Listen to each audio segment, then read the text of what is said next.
Hello everyone! Welcome to my cooking vlog! Nagluto nga ako ng corned beef na may sotanghon. Sakto sa malamig na panahon. Gabi na nga ito nung araw pa ng bagyo.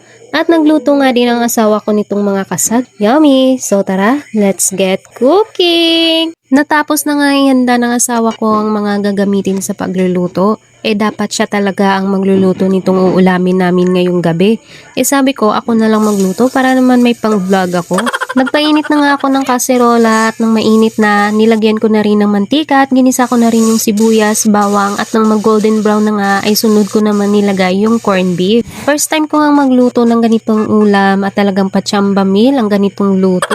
Tapos ko nga magisa nitong corned beef ay nilagyan ko na rin ng mainit na tubig at para naman mabilis kumulo, dinamihan ko na nga yung tubig dahil marami kaming kakain nito. Nang kumulo na nga, inilagay ko na rin itong mga repolyo na may konting carrots. Nabili nga ito ng asawa ko sa tindahan kaninang umaga habang hindi pa sobrang lakas ng ulan at hangin sa labas. Nilagyan ko na nga rin ito ng mga pampalasa, asin at konting MSG at nilagay ko na rin itong sotanghon. At pagkatapos tinakpan at nagbantay na ilang minuto hanggang sa maluto yung gulay at sotanghon. Saktong-sakto nga itong ulam sa malamig na panahon at lalong-lalo na sa mga nagtitipid pang ulam dyan. Bukod na pasok ito sa budget-friendly ulam ay masarap na at masustansya pa. And here it is, corned beef with sotanghon. Yummy! Tinawag ko na ang asawa ko dyan ay sabi ko siya na maghain at kakain na kami. At dahil nga nagtataka ako at bakit ang tagal niya akong tawagin kumain, pagpunta ko ng kusina ay eto, tapos na magluto ng kasag. Hindi ko tuloy na videohan at nang maisama ko sa vlog ko.